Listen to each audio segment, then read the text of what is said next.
ఆడపిల్లలు జాగ్రత్తగా ఉండండి అమ్మ. ఒక అత్తారింటికి వెళ్ళాక మీది బాధ్యత, మీరు చెయ్యాలి, తప్పదు. కానీ పరిస్థితి బట్టి మీరు ఎలా నడుచుకోవాలనేది చూసుకోండి. మొత్తం వర్క్ నీకే చెప్తున్నారు అంటే వాళ్ళు ఎటువంటి ఇంట్లో కుటుంబంలో ఉండే పూజలకు కానీ ఫంక్షన్స్ కానీ నీకు అంతగా వాల్యూ ఇవ్వరు. కేవలం వర్క్ మాత్రం నీకే చెప్తున్నారంటే వాళ్ళు నేను సర్వెంట్గా చూస్తున్నారు అని అర్థం. కాబట్టి నువ్వు చేసావు అంటే అవతల వాళ్ళు కూడా చేసేలా చూసుకోవాలి.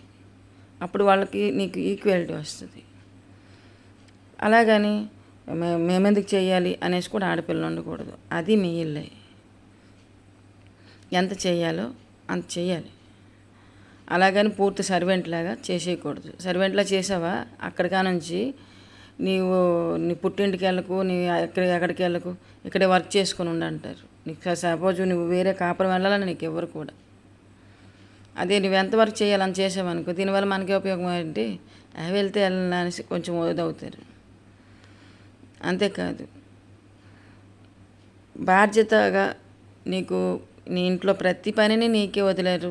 నీ ఇంట్లో ఉన్న అధికారాన్ని నీకే వదిలేరు, లేకపోతే పూజలు చేసుకునికే నీకే వదిలేరు అంటే దాని అర్థం ఏంటి? పూర్తి బాధ్యత నీకు వదిలేరని అర్థం. అంటే అప్పుడు నీవే చలామణి చేస్తున్నట్టు అవుతుంది. అప్పుడు నువ్వు ఆ ఇంటికి మహారాణి అవుతావు. ఆ వర్క్ నువ్వు చేసావా ఓకే, లేదా మరొక పని మనిషి పెట్టుకున్నావా ఓకే. అదే దాన్ని ఏమంటారు, మహారాణి యోధ అంటారు. అది ఇవ్వడం అంటే కేవలం వర్కే చెప్తున్నారంటే నిన్ను సర్వెంట్గా చేస్తున్నారని అర్థం. నేను ఏ ఒక్కరిని ఉద్దేశించి చెప్పట్లేదు.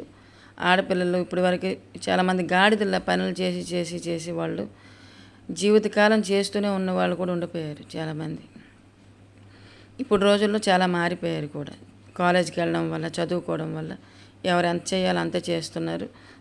తర్వాత సపరేట్ అయిపోతున్నారు. సపరేట్ చాలామంది అయిపోతున్నారు. సపరేట్ అయిపోవడం గొప్ప కాదు, కుటుంబాన్ని కలుపుకొని ఉంచడం కూడా గొప్పతనమే. కానీ అది ఎంతలో ఉంచాలి అనేది మాత్రం ప్రతి ఒక్క ఆడపిల్ల తెలుసుకోవాలి. నీవు పూర్తిగా అన్నీ చేసేయకూడదు, అందరితో పాటు కలిసి చేస్తూ ఉండాలి. అప్పుడు వాళ్ళకి నీకు ఈక్వల్ అనేసి ఇది ఉంటుంది.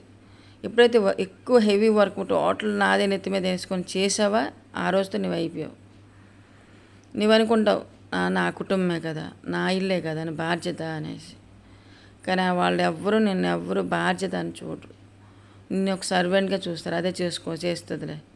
నువ్వు పుట్టింటికి వెళ్తానని ఒక రోజు అని అడిగినా కూడా అప్పుడు ఎందుకు అనేసి అంటారు. వాళ్ళకి అవసరం లేని నువ్వు వెళ్ళిపో అనేసి. అంటే నీకు హెల్త్ బాగాలేదనుకో, ఏం పుట్టింటికి వెళ్ళిపో, రెస్ట్ తీసుకొని రాని, మేమెందుకు డబ్బులు పెట్టాలి అంటారు. రూపాయికి నీకు ట్యాబ్లెట్ ఎవరు ఎన్నుకునే కష్టం. నువ్వెవరికి సర్వెంట్ కావు, ఓకే. అలాగని బాధ్యత వీడి ఒక కుటుంబాన్ని బాధ పెట్టడం కూడా ఒక ఆడపిల్ల కరెక్ట్ కాదు. ప్రతి ఒక్కళ్ళమమ్మ ఈరోజు ఆ కూతురు, తిరుపతిన కోడలు, తర్వాత అత్త, ఇవన్నీ ఆడది. ప్రతి ఒక్క స్థితిలో వాళ్ళ యొక్క స్థానాలు మారుతూనే ఉంటాయి.